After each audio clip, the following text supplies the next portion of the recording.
Hi, what's up? Jacqueline here, creator of Imperfect Eating and the 5-Day 5P Challenge. I'm back for day 2, letting you know about all the crappy things that I did in the past that made me feel gross and how imperfect eating helps me move away from that pain. So on day 1, I shared how, really the only thing that I was eating when I was a teacher was processed carbs, bagels, cookies, animal crackers, breakfast bars that were just cookies.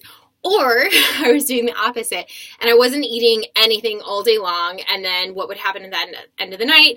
Nighttime eating, binging. Basically just eating anything and everything. And then guess what? Feeling really gross and thinking the only thing that's going to solve this is some sort of restrictive diet, punish myself, discipline myself. So the thing that I kind of learned was like, oh, let's eat some salad. So I was like, great, I'll start eating salads. Like salads are really healthy, right? But I didn't know anything about macronutrients back then. I didn't know anything about protein. And nowadays, like we'll hear macros like counting macros, and that's all we really know. When we know about macros, it is getting MyFitnessPal out and tracking macros. And again, it's something like super restrictive, super extreme. We have like these impossible numbers. We're trying to like do this math and like sit down and like decide like, am I allowed to eat this based on this app? That's never worked long term for me, but I'm going to share a little bit about what has. So what I noticed when I was trying to eat salads for lunch, I was like, great, I'm trying to be healthy. There's like iceberg lettuce and or maybe I splurged and got romaine. Wow. Probably still using fat-free dressing because I'm afraid of the calories and I'm trying to reduce calories as much as I can. So that's what I'm eating.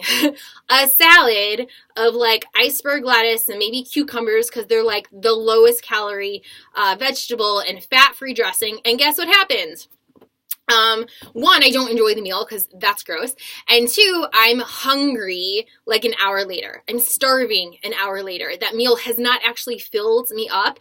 It's like I chose all of the lowest calorie things thinking, if I do this super, super low cal thing, that's going to solve all of my problems. And here's the thing is that you have to eat to feel full. You have to become a sustainable eater.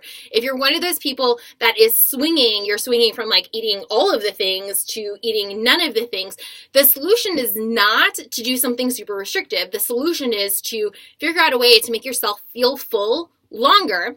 And that will help you reduce those swinging. So instead of thinking like reduce, think about how can I energize myself through my day? One of the things that I found I needed to eat or add to those salads, so again, not take away, but actually add to those salads was add protein. So there are 3 macronutrients and they are protein, carbs, and fats.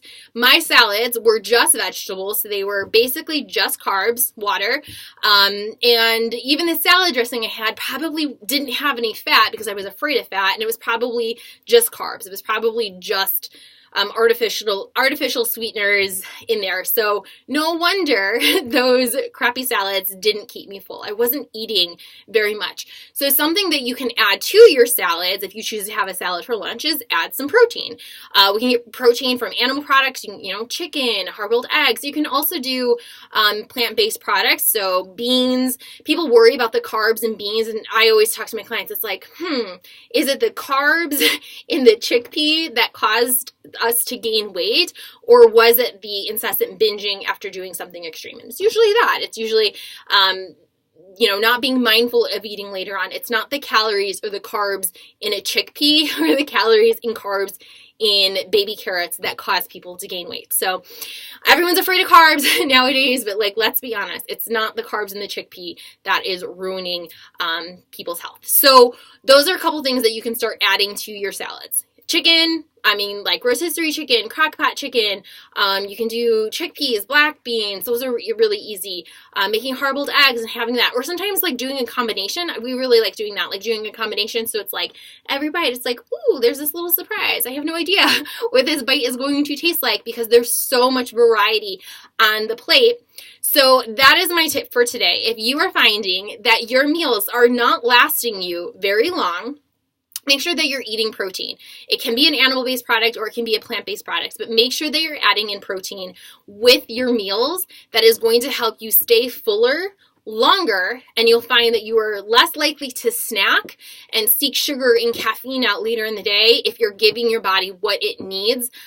Those are kind of like reactive things, but we want to be proactive and do kind things for our body. So that is how imperfect eating, the framework of the 5 Ps, can help you. So remember, the 5 Ps are plants and protein, a little bit of processed fun food, plenty of water, and plate it. But we went over plants and protein so far today.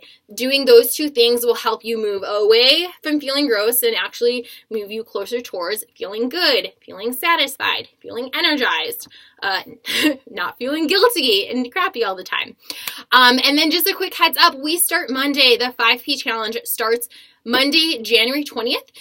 During this challenge, you will use that template to build your meals. I don't expect perfection. We never should. But you're going to focus on adding in the 5 Ps to your meals during the day, seeing how your body feels, seeing how simple this way of eating can be, seeing how even when life is super stressful, you can open a bag of baby carrots and grab some hummus and use that as a way to energize your body.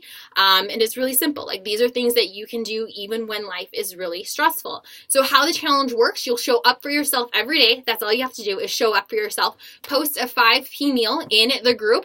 There will also be a training video kind of going over the mindset about the meals. So it's not just about the meals. It's not just about the nutrition. It's about the mindset about the meal. What are you saying to yourself about the food that you're about to eat? What are you saying to yourself after you consume the food that you just ate?